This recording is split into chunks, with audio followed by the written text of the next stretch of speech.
Bonjour, bonjour, bien-aimés frères et sœurs. Nous sommes au 30e dimanche du temps ordinaire.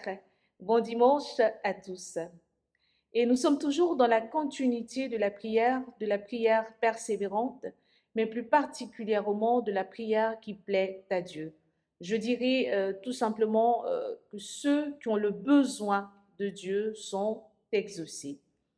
Déjà avec l'évangile du jour, extrait de Saint Luc, chapitre 18, versets 9 à 14, on dit Jésus va s'adresser à ceux qui étaient convaincus d'être justes et qui méprisaient les autres.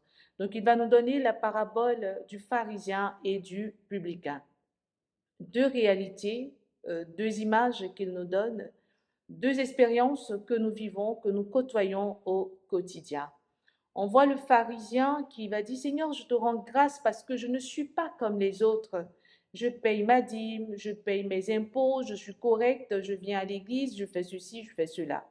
Et le publicain, un collecteur d'impôts, qui va dire, Seigneur, prends pitié de moi qui suis pécheur.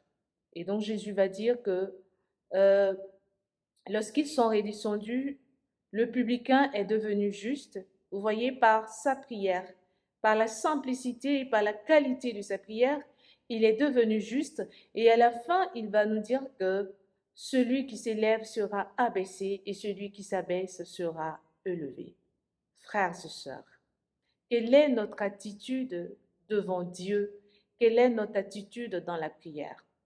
Il ne suffit pas seulement d'avoir une prière persévérante, mais ici, comme si ce texte nous interpellait, ou les textes de ce dimanche nous interpellaient à avoir une prière persévérante, mais une prière juste et humble. Comment nous nous présentons devant Dieu? Comment nous nous présentons devant celui qui nous a créés? Comment nous nous présentons devant celui qui sait tout de nous? La plupart du temps, nous avons le comportement du pharisien. Nous avons ce comportement-là et nous disons à Dieu que nous connaissons tout, que nous savons tout, que les autres ne sont que des pécheurs, que les autres ne sont que des personnes qui ne sont même pas dignes de s'approcher de la table, de s'approcher de Dieu, et pourtant tous nous le sommes. Nous nous présentons devant Dieu remplis d'orgueil. Nous nous présentons devant Dieu avec nos suffisances. Nous nous présentons devant Dieu remplis déjà de nous-mêmes. Qu'est-ce que Dieu va encore faire en nous? Si nous sommes remplis de nous-mêmes, nous n'avons pas de place, nous ne faisons pas de place à Dieu. Il ne peut pas intervenir dans nos vies. Et on dira après que j'étais à l'église, j'ai même participé à la construction de telle ou de telle œuvre. C'est nous qui avons cotisé. Mais regarde comme nous sommes, je suis découragée de l'église, mais comment est-ce que tu t'es présenté devant sa face? Tu t'es élevé ou tu t'es abaissé? C'est Dieu qui élève. Ce n'est pas nous qui nous élevons nous-mêmes, parce qu'il nous connaît mieux que quiconque, il nous connaît mieux que nous-mêmes. Tu t'élèves, Dieu t'abaissera. Mais si tu t'abaisses devant son trône, tu t'abaisses devant lui, Dieu t'élèvera. Dans ma prière, je viens pour critiquer les autres, pour me comparer aux autres, ou je viens pour reconnaître que je ne suis que fragilité et que j'ai besoin de Dieu pour avancer. En réalité, c'est un peu le contenu de la prière du publicain. Seigneur, je suis fragile. Seigneur, je ne sais rien. Seigneur, je ne suis qu'un pécheur, je ne suis qu'une pécheresse. J'ai besoin de toi, j'ai besoin de ta force pour avancer, j'ai besoin de ta présence. Seigneur, j'ai soif, Seigneur, j'ai faim de toi. Seigneur, remplis-moi.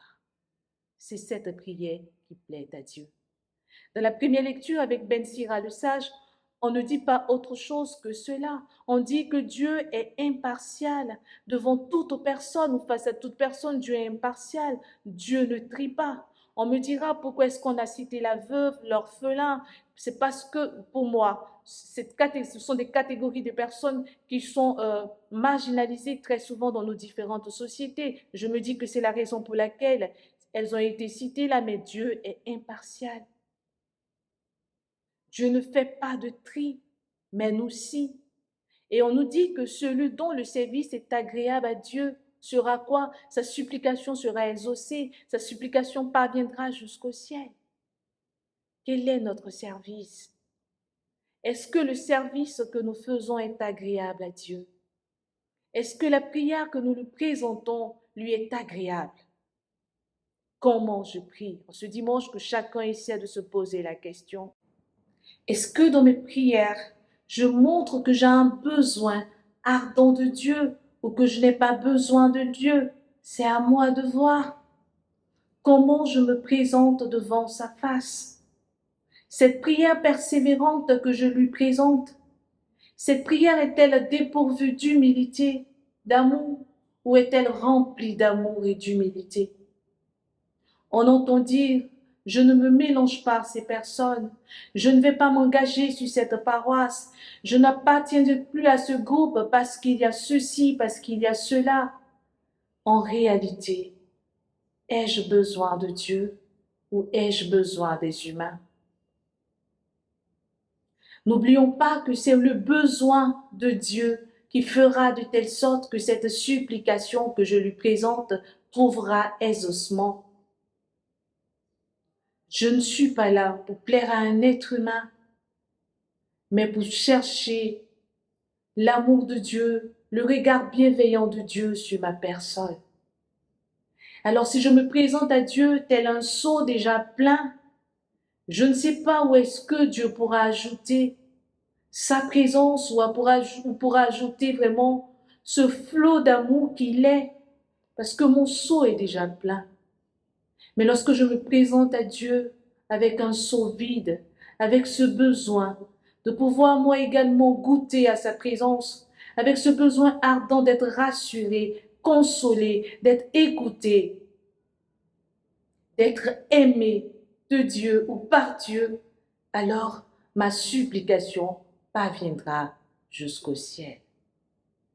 Alors frères et sœurs, ne venons pas devant Dieu, ne venons pas devant notre Seigneur en nous érigeant en juge des autres, de la vie des autres, en venant établir des jugements sur le comportement des autres. Mais moi, face à mon Sauveur, qui suis-je? Alors en ce dimanche, demandons à Dieu la grâce de l'humilité, la grâce surtout d'avoir besoin de lui au quotidien, d'avoir besoin de lui dans tous les moments, dans tous les aspects, dans tous les compartiments de notre vie, la grâce de lui ressembler avec humilité, afin qu'il nous donne la force de pouvoir étendre son règne, la force de pouvoir proclamer, la force de pouvoir tenir ferme malgré les épreuves, malgré ce qu'on nous dira, afin que l'évangile puisse arriver jusqu'aux extrémités de la terre. Que Dieu, dans son infinie bonté, nous aide à y arriver, nous aide à faire le bon choix, qui du pharisien, qui du publicain, mais tout simplement à montrer, tout simplement à nous présenter devant Dieu avec humilité et cette grande soif de lui. Moi, je vous aime, mais Dieu encore plus. Bon dimanche.